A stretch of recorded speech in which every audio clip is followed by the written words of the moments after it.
Houston right now, walking our new 56-unit crazy property here. It starts down there. $1 billion. Julia Krispeal, welcome to the podcast. Thank you for having me. You are just such a great person. Thank you. And I barely know you yet. Well, now you know me. Julia walked into the podcast room, and I'm like, "Hey, what's going on with your voice? You lose your voice all the time." She goes, "Don't you dare mention my voice on the podcast." It is such a issue and a half, but it's a lot of talking. And now we're here. Now we're here. The first thing we brought up. Okay. Yep. We're here. You are so mad. I'm so mad at you right now. What's going on, Julia? Not much. It's 9 a.m. on Friday morning. Everything is good. Yeah. So yeah. I wanted to first mention that you are really good at making videos. I went through your Instagram feed. Not as good as you. That's so sweet. But I went through your Instagram feed, and Yeah. let's be real, before I was even in diapers, you were making videos. Oh my I was God, scrolling through, and you were just like crushing the edits. I'm trying, but my old videos are not as good as the new ones. But putting a little bit more effort into it. I think video is very important right now. Where are you editing these?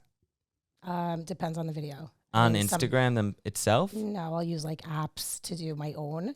And then if I'm working with a videographer or photographer, they're helping me with the edits. Okay, cool. Yeah, we're in the video era. I'm not that talented. Come on. No, you're doing pretty good. All right. You're doing pretty good. I mean, you do have a great feed. You do have a great story, right? You have a pretty sad story. Yeah. You do have a pretty sad story. And this is usually not topics of conversation. Of course. This is the Talk Shop podcast, so we're talking business, which we'll get into because you did fantastic, right? Thank you. I think a lot of starting agents are going to wonder, how does a new agent do $50 million in aggregate sales? Yeah. It's incredible.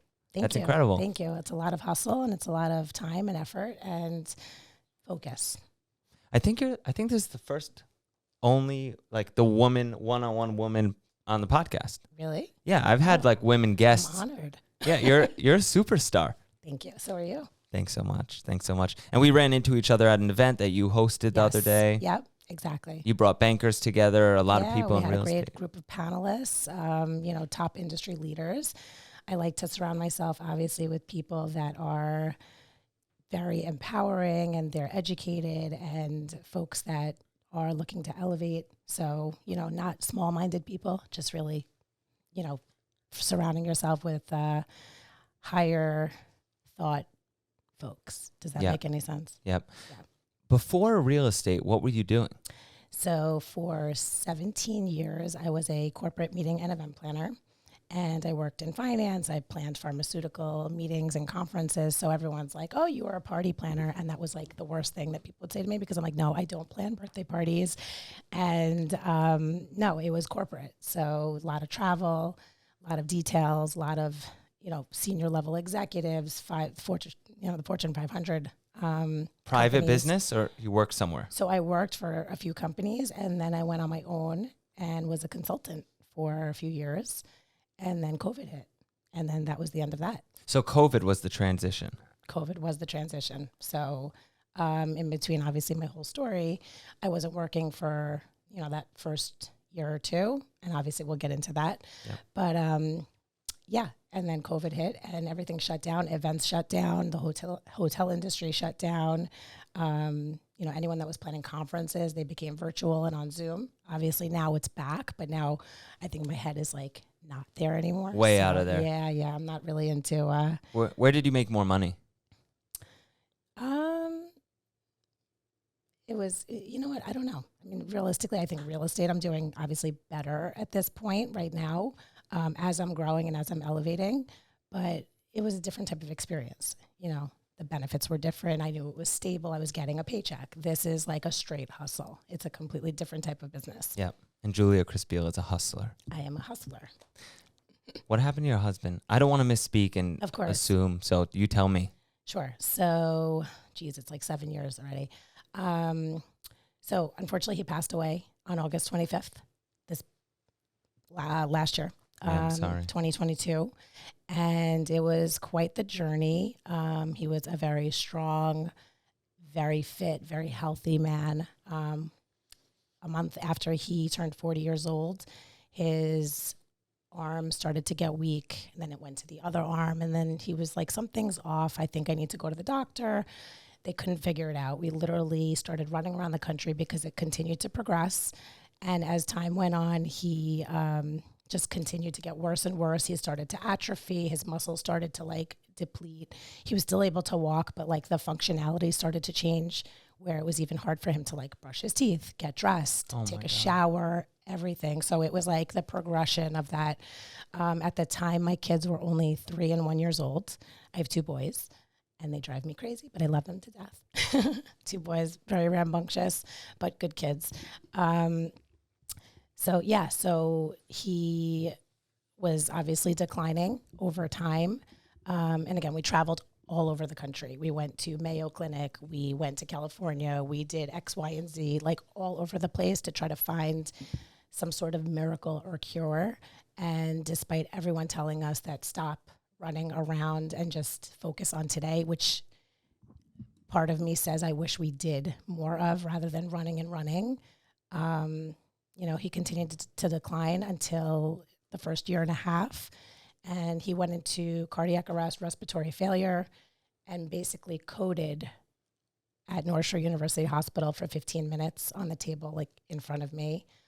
They revived him, but from that point, he was on a ventilator for the rest of his life. How long into the sickness was that? That was a year and a half in.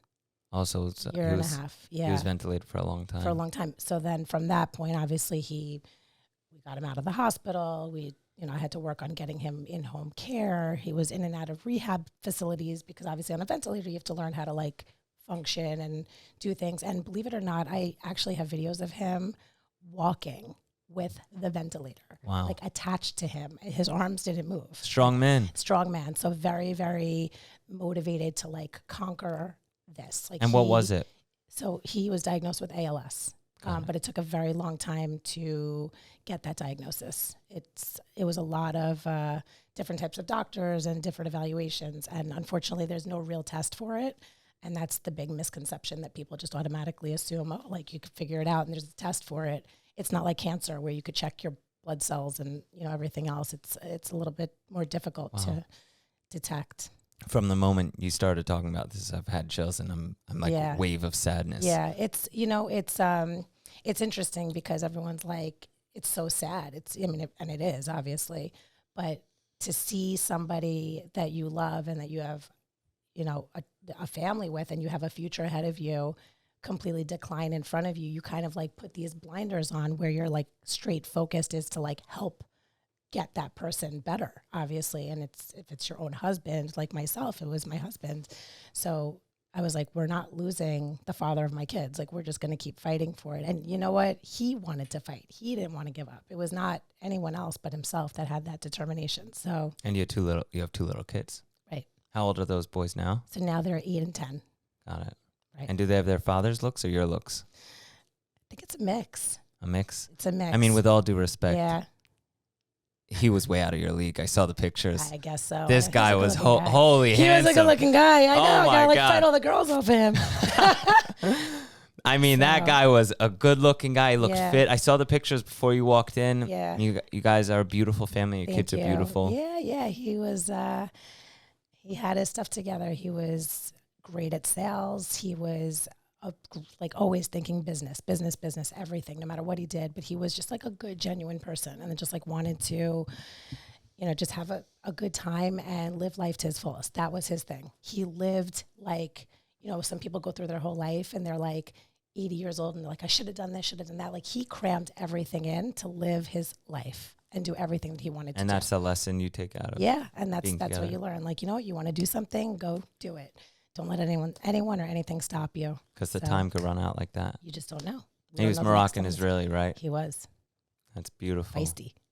I bet he would have loved to see your transition. Yeah, but I know he's rooting for me. That's awesome. I know he was always very proud of me. I know when I first even got into real estate and I got the test, he was only able to communicate with his eyes. He had one of those eye-gazing computers. So I have like all the messages saved. Wow. Which is crazy. So he would like write stories to my kids on the computer. So like, you and I could go on the computer and type with our fingers, but with your eyes, you don't realize how hard it is to type one word. right? One word could take 5 minutes to type. And I didn't even know this was a thing. Yeah. Oh, yeah. There's actually there's these devices called an eye gazing computer. And of course, you have to fight to get this stuff. No one's just handing you things. So, yeah. How expensive is an eye gazing computer? So, I mean, thankfully, we got a lot of our equipment through insurance after I had to fight to get it. That's a whole story and a half.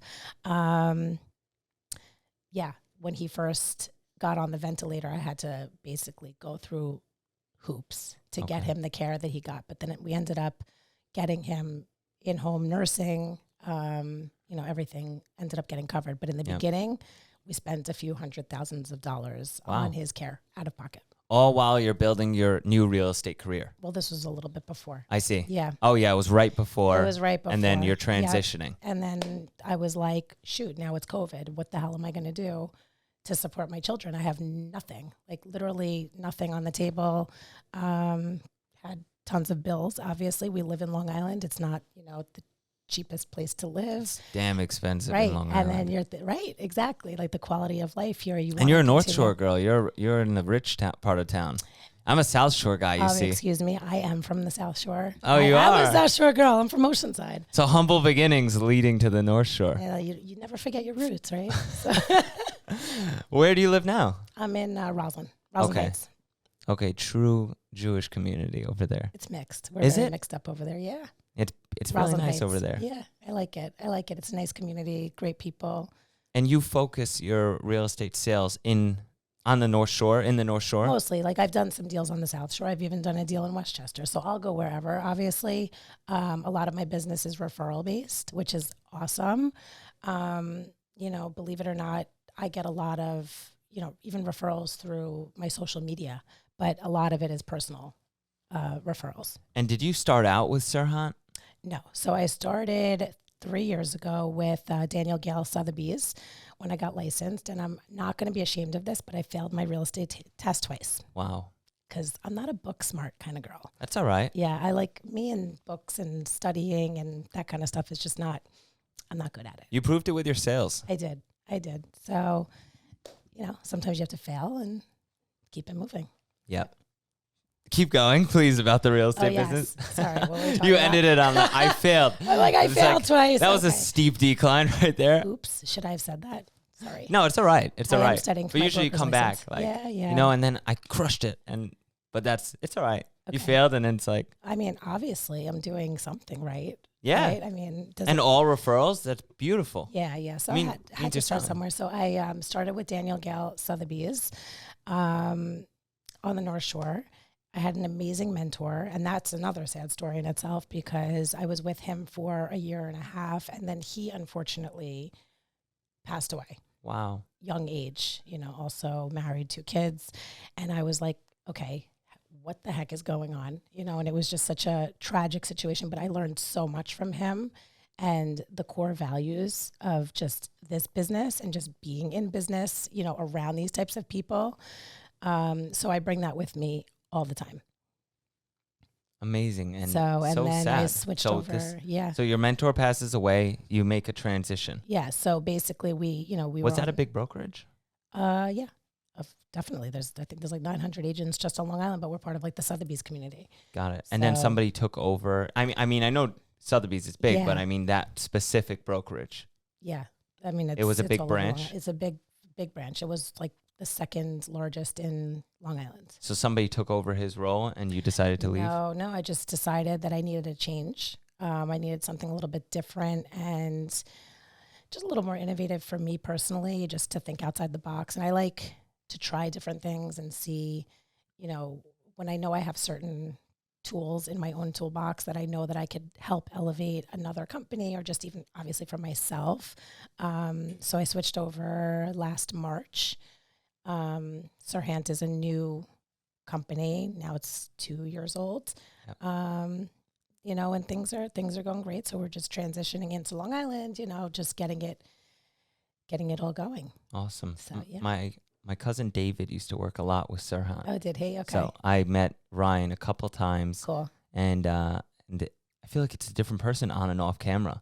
He's sharp as a knife. like, wow, he's a sharp guy, you know, and then the camera turns on and his personality becomes like, wow, it's like, you know, a person. But I think that anyone that's in media like that, it's like you have to play different faces, right? Yeah. And I mean, there's no So- negative connotation to what I'm Right, of saying at all. course, It's of like, course. he is a personality. Oh, he's a big know? personality, and you know what? He's a very smart guy. So I like, you know, the direction that they're going with. You know, so it's good. And is he still actively like involved in the brokerage side with you guys? So we're on Long Island, so it's a little bit different than the New York City market. You know, so there's not as much involvement for Long Island with, you know, that collaboration, but obviously he's involved. Are there many agents on Long Island? How many are we? I think there's like 15 or about 15. So still total. growing. Still growing. Yeah. And you are doing really well. Thank you. You're doing really well. I'm So trying. 50 million in 3 years. In 3 years. How yeah. does that chart look? So it's interesting because I have like a different range. I don't focus only on like luxury. So obviously, you know, I've sold houses even on the South Shore in the 7s and 8s, but I try not 7, to. 8 million. No, 100,000, like Okay. 700,000, 800,000, you know, and then I go all the way up. Obviously, I would love to sell $20 million homes, and eventually that will fall into my lap. You have the look for it. You're like luxury, you're everyone- well spoken. Everyone should hire me. I mean, come on. Well spoken. I mean, the voice has some work to do, but Yeah, I'm going to smack you. on camera, Maybe. I love it. I love it. And what's the focus now? You're ramping up. You're doing anywhere. You're saying anywhere, but Mostly on the North Shore. Obviously, the Gold Coast is like the main focus. So like the Old Westbury, Muttontown, Brookvilles, Jericho, like all of these communities, Great Neck, obviously, you know, all these communities that I'm very familiar with, living there for the last 11 years at this point in that area. So I'm very familiar with the area. I'm a native Long Island girl, so I know everything about Long Island. yes. But yes. I do know everything about that area, and I'm very close with a lot of, you know, my whole thing is I am big on like networking and making sure everyone knows that I'm in real estate, but I also have made like a lot of connections. So I'll go to like Americana for lunch or dinner. Like I've already like established myself where people know me, where I go, and it's a positive. You know, sometimes you don't want people knowing everything about your life, Yeah. but again, I look at it as opportunity, and you never know who you're going to meet. So it's good for people to always have you in the back of their mind when they're thinking real estate. From one side of things, you don't want everyone being involved in your business and all of that, but I from the like other, to be an open book. I used to be very like closed off about things, and now I just feel like, especially with everything that happened with my husband and everything that happened, like just in general, like between losing my other business with COVID and then going into real estate, I look at it like, you know what?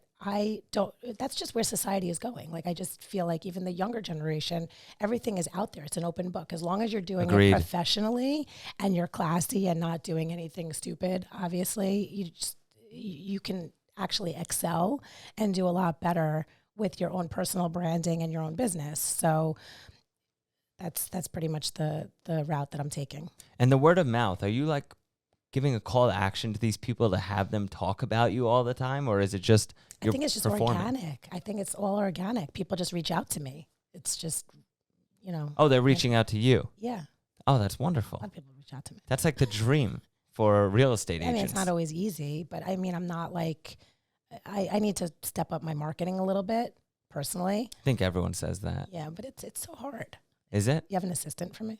For you? Come on, No, yeah. somebody. It's really hard to find good people. It really is. And a lot of people don't want to work. Like, I wish I could have just said, yes, I have someone I for know. you. You know, but I I feel can't like you know say. everyone. I know a lot of people, and a lot of people, I guess it's more about a lot of people knowing you, Right. you know, and a lot of people are starting to know me. I'm still growing within the business, but God, is it I hard think a to lot get. of people know you. You think so? You're like a celebrity. No, I'm not. Yeah, you are. I'm not a Ryan Serhant yet. I mean, you'll get there. He's awesome. He is How old is that guy? younger than me. Really? I mean, I'm like a grandma. Really? I think he's younger than me. So, yeah, I wish I could have someone for you, Yeah. but it's like I feel like I'm giving out referrals. You know what? Right before you walked in, somebody called me and he's like, "Hey, do you have an engineer for me in Long Island for a small multifamily project?" Right. And I'm like, "No, I haven't had success with any engineers, so I Gotcha. could refer you people I've worked with, but I haven't done well with them. Right, right. You know, it's like it's like when you find the right people. I know you got to keep them close. Yeah. You have to keep them close, but it's hard to find. It's hard to find. You have to like actually like get through, weed out the bad and. Yep. Hiring slow, firing fast. Pretty much. Right. Yeah. And you're letting these people go like that and they're revolving. Yes. Revolving. Yes. Yep. It's crazy because everyone's going to want to be Julia, you know? I mean, I hope that I can inspire people. I mean, my whole goal with everything that I'm doing right now is not to just be like, oh, hey, I'm here and, you know, let's just showcase my life. I actually want to make an impact, and that's my goal. I actually enjoy getting really good feedback from people and helping people out. That's why I'm in this business. Some people make it transactional as an agent. I have made all of my clients basically like my family. I follow up with everybody all the time. Happy birthday messages. You know, if their kid is born, you know, I'm always involved. I feel like I'll pop a message in once in a while just to sounds like a good mom trait. Like you're just like yeah. a good mom, a good person. You just want to connect. I feel like not everyone is good at connecting. And that's like one of the gifts that I think I have. And, you know, if somebody's going to say like, oh, what do you find is like your gift? I think like the connecting part is something that I love. And I think I'm good at it. I don't know. Are you sacrificing something that you had in the past in order to keep going? Are you sacrificing traveling? Are you sacrificing? Not really. I still travel. You know what it is? Like, despite everything, I want to live my life. And my kids deserve to have a normal life too. Yeah. So that's how I look at it. I think that, you know, despite people's circumstances, and I always say this to everyone, don't let it define you. I tell my kids the same thing. I'm like, don't let your circumstances define you. Just because you lost your dad and he was sick throughout all these years, it's not an excuse. Like, I don't let them get away with everything. If they screw up, like, you're going to be held accountable. You know, if I screw up, I'm going to be held accountable too. So, you know, I just don't let it define me. Are you tougher with the kids or are they tough themselves? Both. Yeah. It's both ways. To me, it's so interesting because I'm not a parent. You know, so see. I have no idea. You'll see. It's not easy, but also it's not easy. Like, I don't think it's easy for like two parents to be involved, but then it's not easy for like one parent only, especially of boys. Like, how do you navigate when they get older, you know, with their like emotions and all this other shit that's going on? Excuse my language. It's all right. Oh my God. Really? I'm like, I have no patience for this. Wow. But you have to. Yeah. What are you going to do? No, you're stern. Yeah. You're stern. I grew up in like a Ukrainian family. So like. So you speak Russian? I speak Russian fluently. You speak English and Russian, anything else? No, I mean, un poquito español if I like have to, but. If you're navigating the construction project. I guess so. Yeah, exactly. Do you ever guide women in like emotional or anything? Do they ever reach out to you? I actually put together like a widows support group. We've done one so far, but we're actually going to do more. We're trying to do like once every like 2 months or something. A lot of them were like from the ALS community, because I feel like there's a lot of young widows or to-be widows that are like all dealing with the same stuff that like I went through, but also, you know, just obviously he only passed away 5 months ago, but I've been dealing with this loss for so many years, and this disease, unfortunately, for like these other women that I've came across, and they're from all over the country. Like, how many women are we talking about? I mean, we had, I think it was almost 10 in our group. We did it virtually. So, I mean, I don't know where it's going to go, but I think it's so empowering to help other people going through so much stuff. Like, I personally have friends in my local community that have lost their husbands, and, you know, of course, like, you don't want to be like pushy and be up anyone's ass, essentially, like with, you know, what could I do to help you? Like, blah, blah, blah. You know, like everyone always says, like, what could I do to help you? But the biggest thing that I say is, and the most important thing I say is just to show up and just do it. Because I know for myself, people reach out to me and they're like, what could I do to help you? And then as time goes on, less and less people ask you, what can I do to help you? Or what do you need? Because I feel like they think that you've got it figured out. But it's interesting where you find more of like the people that you're not as close with, or, you know, of course, the people that are, there's that pocket of people that are close with, that they actually want to help you and just like be involved in your life, versus there's some family members that talk a lot and don't show up. And that's the truth. And I don't like that. I wish it was, you know, I'm just saying in general. I'm almost taken back by words. You know, I'm like speechless kind of on this topic. Yeah. It's an interesting topic. I mean, I can go on and on about it too. My day-to-day consists of business, Yeah. you know, trying to have fun in the interim, managing stress and family time. Yeah. So you're talking to me about a world that I'm totally crazy. But my world exists of literally from the minute I wake up until the minute I go to sleep. I have so many different like topics going on. It's real estate. It's being a mom.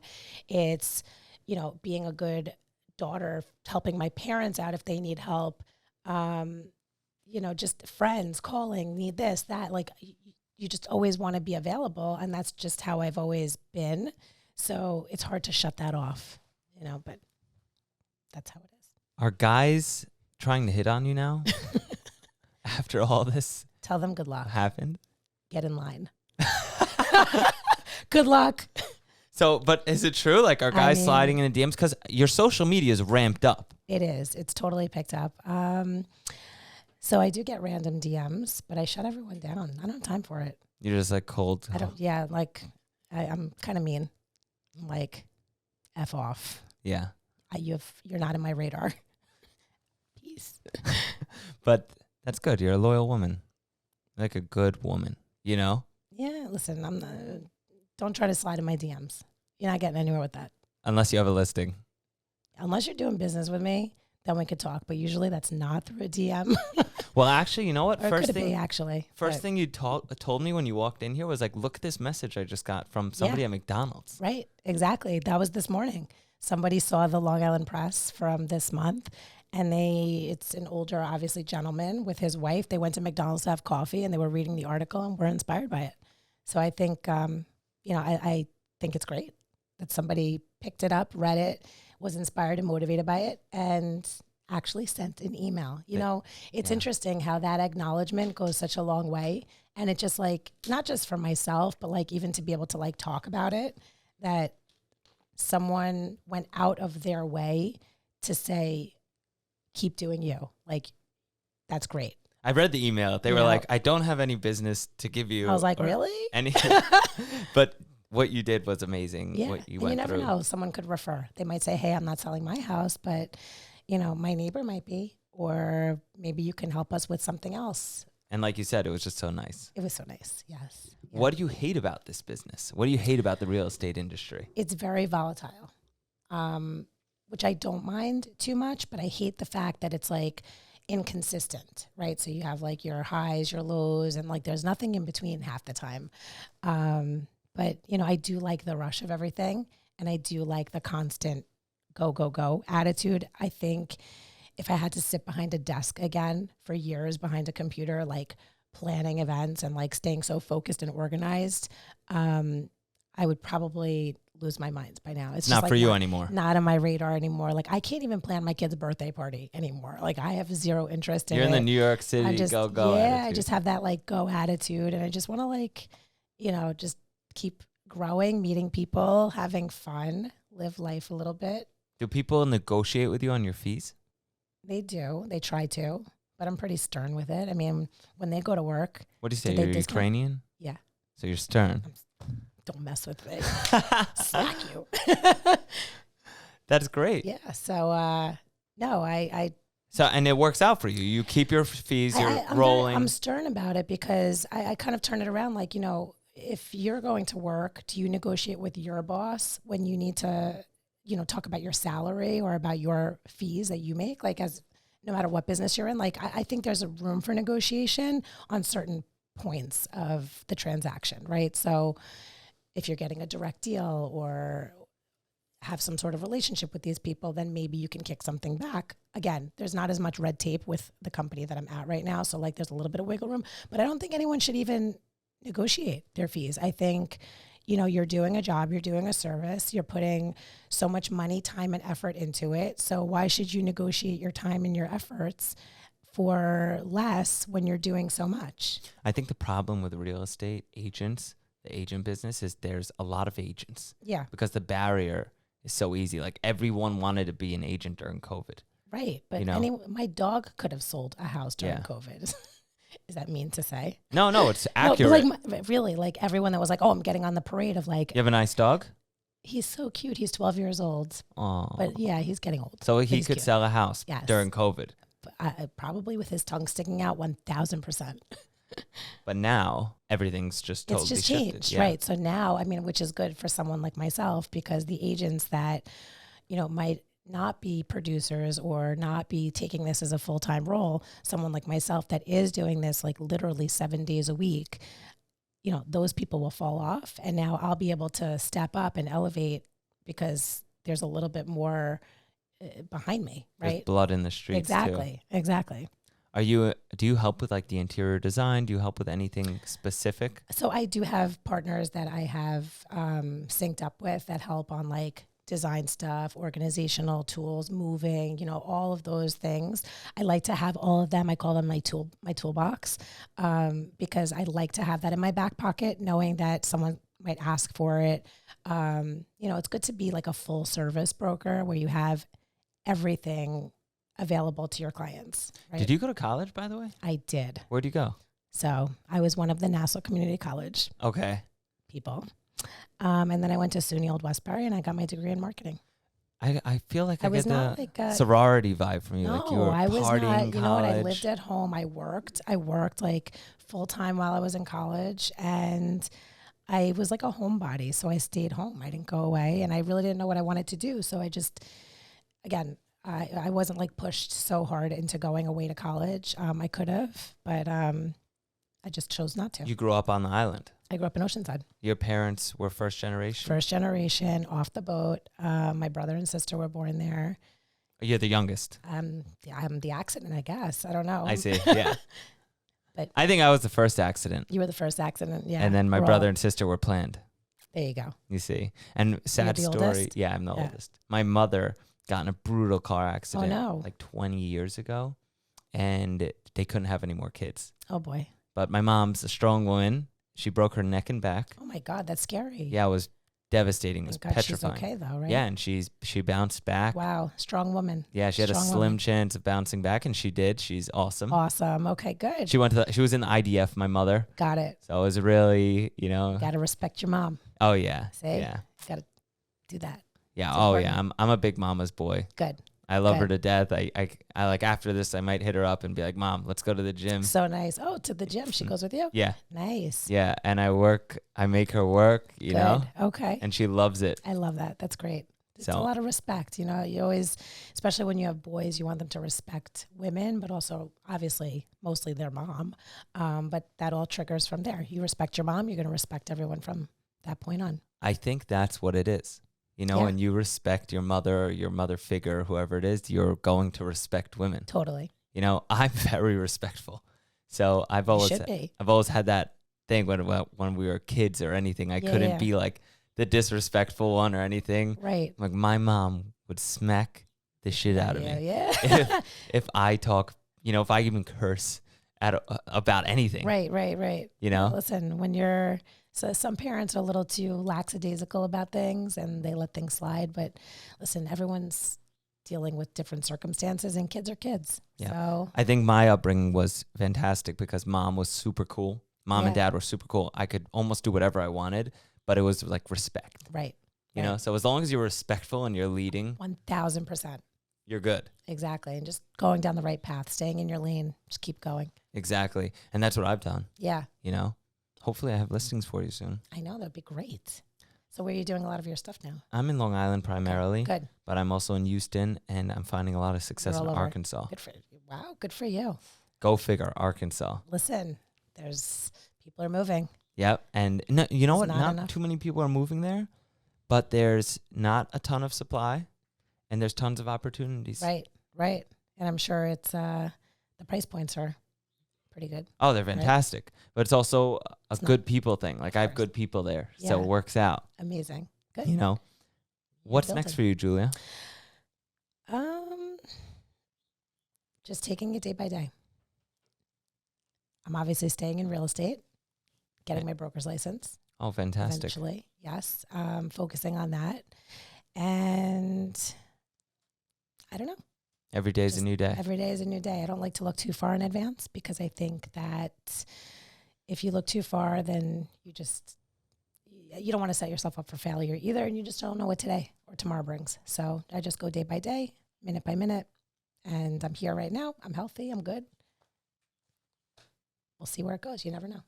Julia, I like opportunities, so they come up all the time. You're awesome. Thank you. Thanks for coming on the show. I appreciate it. Thank you. This was great.